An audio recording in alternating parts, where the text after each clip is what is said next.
95% des femmes qui dénoncent leur harceleur perdent leur emploi. Dans la première vidéo, je vous ai expliqué que j'avais perdu mon emploi après avoir été harcelée d'abord sexuellement, puis moralement. Et pourtant, je n'ai même pas dénoncé mes harceleurs. Bonjour, je suis Stéphanie du blog ethnotravels.com sur le voyage ethnographique au Pays Basque et en Asie. Et je suis également consultante en communication. Et aujourd'hui, je vais vous parler des enseignements que j'ai tirés du fait d'être harcelée sexuellement et moralement dans mon précédent emploi. Mais avant de débuter, assurez-vous de vous abonner à ma chaîne et de cliquer sur la clochette de notification. De cette façon, chaque mardi et vendredi à 17 h, lorsque je publie une nouvelle vidéo sur la communication ou la pensée positive, vous serez avisé. Alors le premier enseignement que je peux tirer de 15 années, ah oui, ça a duré 15 années, de harcèlement sexuel puis harcèlement moral, c'est le manque d'écoute et la culpabilisation systématique de la victime. Alors on peut citer pas mal de choses, hein. Il y a le fait d'entendre certaines personnes vous dire, même encore aujourd'hui, oui mais les gens, s'ils ne réagissent pas quand tu en parles, ben, c'est parce qu'ils doutent de ce que tu dis. Ça veut dire quoi? Que toi, tu doutes de ce que je dis, si tu me dis ce genre de choses en pensant que les autres au bon dos. On entend aussi souvent dire que si la personne a été harcelée, c'est à cause d'elle. Soit parce qu'elle s'habille de façon à guicher, soit parce qu'elle a eu un comportement séducteur ou ambigu, ou alors c'est sa personnalité qui fait qu'elle a été harcelée. Alors encore plus commun, on entend dire oui, c'est pas mon problème. Je ne veux pas en entendre parler, je ne sais pas ce qui se passe, je ne veux surtout pas m'en mêler, on ne sait jamais, hein. On ne sait jamais ce qui peut me retomber dessus. On minimise. J'en parlais par rapport aux personnes traumatisées. Donc, dans les personnes traumatisées, j'ai parlé notamment d'une maman qui avait perdu son fils de 18 ans dans un accident de voiture. Mais être harcelé sexuellement ou être harcelé moralement, c'est un traumatisme. Donc lorsque vous minimisez en disant au hasard, ah oui mais toi aussi, si tu n'étais pas aussi jolie, tu ne serais pas harcelée. Ah ouais, bien sûr. Là aussi c'est de ma faute. Et on minimise bien ce qui s'est passé. Ou alors oui, c'est pas si grave quand même. Oh, quand même, les plaisanteries, c'est que de la plaisanterie. Non, je suis désolée. Dans le domaine du travail, les propos sexistes, les blagues sexistes, les blagues à caractère sexuel n'ont rien à y faire. Ou on refuse carrément d'en parler. Je le vois encore aujourd'hui sur les réseaux sociaux. J'en parle beaucoup depuis quelque temps. J'ai libéré la parole, comme je le dis. J'ai libéré la parole à la fois pour moi, mais aussi et surtout pour les autres femmes, pour que ça ne se reproduise pas, ou pour contribuer un tant soit peu à ce que ça ne se reproduise pas pour certaines d'entre elles, ou pour certains d'entre eux, hein, puisque le harcèlement n'a pas de genre. Il peut arriver à un homme comme il peut arriver à une femme. Et bien souvent, lorsque j'en parle ouvertement sur les réseaux sociaux, il y a très peu de personnes, pour dire personne, qui commentent. Il n'y a personne qui like. Il n'y a personne qui clique sur le petit solidaire ou le petit cœur. Enfin, quand je dis personne, j'exagère un petit peu. Il y a ma sœur, généralement, il y a sa voisine, et puis il y a Michel. Michel que j'embrasse très fort. Alors j'embrasse ma sœur aussi et sa voisine également. Mais Michel, il y a quelque temps de ça, m'a fait particulièrement de bien dans un de ses commentaires, parce qu'une fois encore, j'avais l'impression de parler dans le vide, mais je m'en fous, je ne m'arrêterai pas, j'en parlerai. Donc j'avais l'impression de parler dans le vide. Encore une fois, personne pour réagir, pour liker, pour faire part de sa solidarité vis-à-vis de ces femmes et de ces hommes qui sont harcelés. Alors que Michel m'a mis un petit commentaire en disant « Continue ton combat ».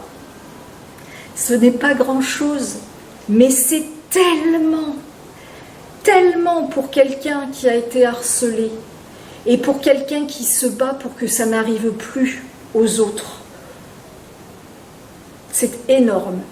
Alors bien évidemment, le fait d'avoir tous ces comportements où on fait porter le chapeau finalement à la victime, où on ne l'écoute pas, où on lui fait sentir qu'on doute d'elle, où on fait comme si on n'entendait rien, on ne voyait rien, le silence, l'omerta, comme disait mon harceleur. Ça ne fait qu'amplifier le mal-être de la personne qui est harcelée, ça ne fait qu'amplifier son sentiment d'impuissance. C'est clair, si on se retrouve seul contre tous, que voulez-vous faire?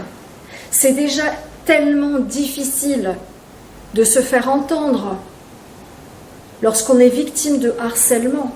Si en plus les autres font ça, vous imaginez bien qu'on ne peut pas lutter. Si en plus les autres sont même finalement solidaires du ou des harceleurs, vous imaginez que c'est encore pire. Et pourtant, par votre silence, et pourtant lorsque vous regardez de l'autre côté, vous contribuez et vous faites le jeu du harceleur. Donc je vous ai dit juste avant que le harcèlement c'était un traumatisme. Et au même titre que n'importe quel traumatisme, il a besoin d'être reconnu pour que la personne puisse avancer. Alors évidemment, lorsque vous privez quelqu'un de son statut de victime, en refusant de l'écouter, en refusant de reconnaître son traumatisme, en la culpabilisant, en lui disant que c'est de sa faute, en minimisant, en disant que ça lui est arrivé par sa faute, ou que ce n'est pas si grave, ou en participant au harcèlement, vous ne faites qu'amplifier le traumatisme et vous ne faites que retarder le moment où la personne va pouvoir sortir de ce traumatisme. Et après, ce sont les mêmes personnes qui ont le culot de dire à ces victimes qu'elles se complaisent dans leur statut de victime. Alors non, une victime ne se complaît pas dans son statut de victime. Une victime vit avec son traumatisme, parce qu'elle n'a pas le choix, parce que son traumatisme, il fait partie d'elle. Qu'il soit reconnu ou non, son traumatisme fait et fera toujours partie d'elle. Elle ne peut pas et ne doit surtout pas faire comme s'il n'existait pas. Faire comme s'il n'existait pas, c'est le meilleur moyen de l'amplifier. Alors non, vivre et accepter son traumatisme, ça ne veut pas dire qu'on n'avance pas, ça ne veut pas dire qu'on vit dans le passé, loin de là. Ça veut dire tirer des leçons de ce qui s'est passé. Et tirer des leçons pour que ça ne nous arrive plus et que ça n'arrive plus aux autres non plus. Mais ça ne veut surtout pas dire tirer des leçons sur son propre comportement. Parce que là encore, on inverse les rôles. Et donc la dernière chose, bien évidemment, que je voulais vous dire par rapport à ça, c'est que lorsque on est face à une situation de harcèlement, l'attitude généralement que les gens adoptent, c'est de se demander pourquoi la personne est harcelée. Mais là encore, on est dans le faux. On n'a pas à se demander pourquoi la personne est harcelée. Quand on se demande pourquoi telle personne est victime de harcèlement, on reporte la responsabilité du harcèlement sur elle. La vraie question à se poser, c'est pourquoi cet homme ou cette femme harcèle. Ça, c'est la vraie question à se poser. N'inversons pas les rôles. En plus, on l'a vu dans le reportage qui est repassé il y a quelques jours à la télé, harcèlement moral, harcèlement sexuel, pardon, l'affaire de tous, mais c'est la même chose, harcèlement sexuel, harcèlement moral, on peut tout mettre dans le même panier, puisque de toute façon, le harcèlement sexuel, il est toujours accompagné de harcèlement moral. Ça, c'est une évidence. Et ça peut devenir du harcèlement moral pur et il peut ne plus y avoir de harcèlement sexuel, mais que le harcèlement moral continue. Donc dans cette émission, on a vu quelque chose qui est récurrent là-dedans, c'est que quand quelqu'un harcèle, le plus souvent, il y a un lien de subordination. C'est toujours le responsable hiérarchique ou le N+2. Ou quelqu'un qui fait partie de la même équipe, mais qui a de l'ascendant, entre guillemets, à cause de son âge ou de son expérience.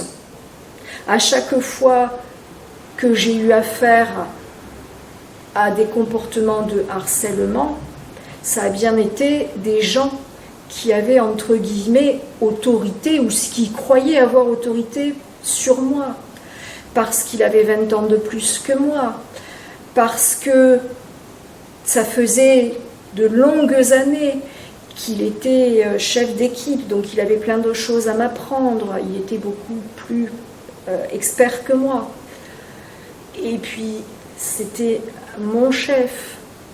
Après, mon chef n'avait plus de lien hiérarchique avec moi, mais sauf qu'il faisait partie toujours de la direction de la région, et à ce titre-là, il a toujours été au-dessus de moi, il a fini cadre supérieur de toute façon.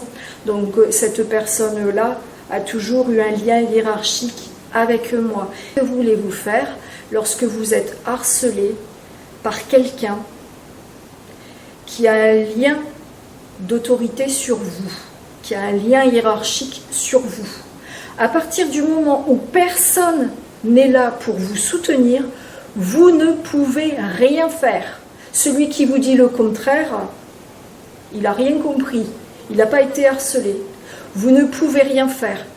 Si les autres se contentent de regarder ailleurs, si personne n'est là pour vous entourer, vous n'aurez non seulement pas la force nécessaire pour vous battre, mais en plus, vous vous battrez dans le vide. Ce qu'on a pu voir également dans ce reportage et par rapport à ma situation, c'est que le harceleur s'imagine que sa victime est dans une position de vulnérabilité. J'ai commencé à être harcelée sexuellement à partir du moment où on a su que j'étais en instance de divorce. Avant ça, il n'y avait aucun problème. La personne qui m'a harcelée sexuellement n'en était pas à son premier coup d'essai. À Mont-de-Marsan, il y avait eu une lettre anonyme d'une femme de ménage. Et cette femme de ménage, bien évidemment, emploi précaire. Elle s'était rétractée. On n'avait jamais su le fin mot de l'histoire. Mais en l'occurrence, mon harceleur avait été suspecté. Alors, mesdames, si vous êtes harcelées, parlez, parlez, parlez. Ne gardez pas les choses pour vous.